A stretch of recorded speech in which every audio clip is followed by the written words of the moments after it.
আমরা কি রং দেখতে আসছি নাকি? না কোনো আমরা মেলা খেলা আসছি এখানে? আমাদের ওইখানটার কথা না বলে এদিক ওদিক কথা বলে দিয়ে আমাদেরকে একদম অপমান করা হয়ে যাচ্ছে।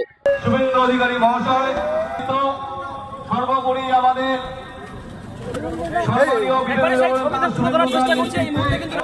চলছে যতদিন পর্যন্ত ধর্মীদের স্বাভাবিক অবস্থা ফিরে না আসছে ততদিন পর্যন্ত এই কর্মযজ্ঞ আমাদের চলবে।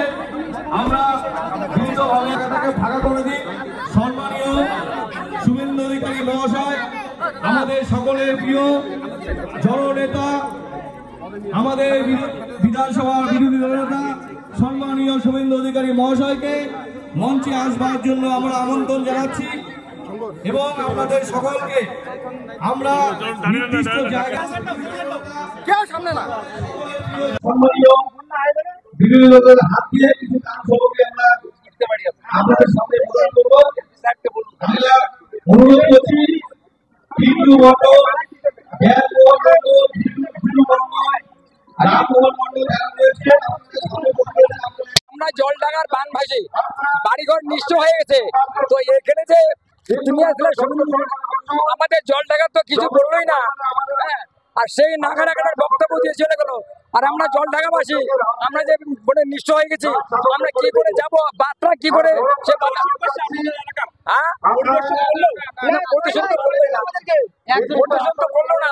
আমাদের একটা ব্যক্তিকে ডাকতো তাও তো হইতো, আমাদের একটা দুঃখের কথা শুনতো তাও তো হইতো, আমাদের ডাকলোই না, সেই নাগারাগাটার ভাষণ দিয়ে চলে গেল।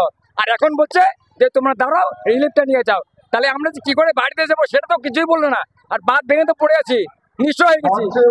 একটা ব্যক্তির কাছে সে ভালো মতো দুঃখের কথা শুনলো না।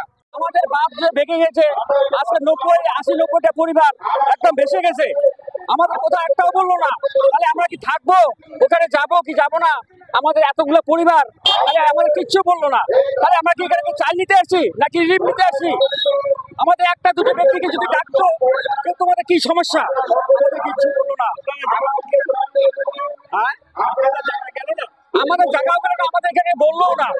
তাহলে আমাদের বার্তা, আমাদের মেন আজকে 80-90-100টা পরিবার সে বাড়ি ঘর ভেঙে একদম চুরমার হয়ে গেছে, আমাদের কোথাও কিচ্ছু বললো না। আমাদের কি আছে, আমরা কি রং দেখতে আসছি নাকি? না কোনো আমরা মেলা খেলা আসছি এখানে? আমাদের বাড়ি হলো পরিবারই হলার কথা, আমাদের মেন জায়গাটা ভাঙিয়ে গেছে, 3 জায়গা আমাদের পাড়াটা একদম শেষ হয়ে গেছে। আমাদের ওইখানটার কথা না বলে এদিক ওদিক কথা বলে দিয়ে আমাদেরকে একদম অপমান করা হয়ে যাচ্ছে। আমরা দেবো যারা যাদের প্রকৃত ঘর চলে গেছে, জমি তো ভাই আমরা দিতে পারবো না। জমি তার মানে পঞ্চায়েত সমিতির ভূমি দপ্তরের রেজুলেশন লাগে। আমরা বিডিওর উপর চাপ সৃষ্টি করতে পারবো না। জমিটা আপনি অ্যালট হয়ে যান, সরকার হয়তো 1 লাখ কোটি ঘরে চেক দেবে, 1 লাখ কোটিতে ঘর হয় না। তার জন্য যে অ্যাডিশনাল কিছু টাকা লাগবে যদি তার ব্যবস্থা করি, আমরা পরিকল্পনা নিচ্ছি, আমরা অর্থ সংগ্রহ করছি। এই দিক থেকে নিচ পর্যন্ত প্রত্যেককে আমরা ঘরের ব্যাপারে যাদের জমি অ্যালট হবে ঘর দেবো। আর যতক্ষণ না জমি অ্যালট হয়ে ঘর হচ্ছে আপনারা টেম্পোরারি শেল্টারে থাকবেন। মাঝে মাঝেই আমরা জোগাড় যন্ত্র করে রিলিফ দেবো, যাতে আপনারা মোটা চাল আর মোটা কাপড়টা অন্তত পান। ওরা চার্টার ফ্লাইট রেডি হয়ে গেছে, উনি নামছেন এক্ষুনি কলকাতা। কি করতে এসেছেন?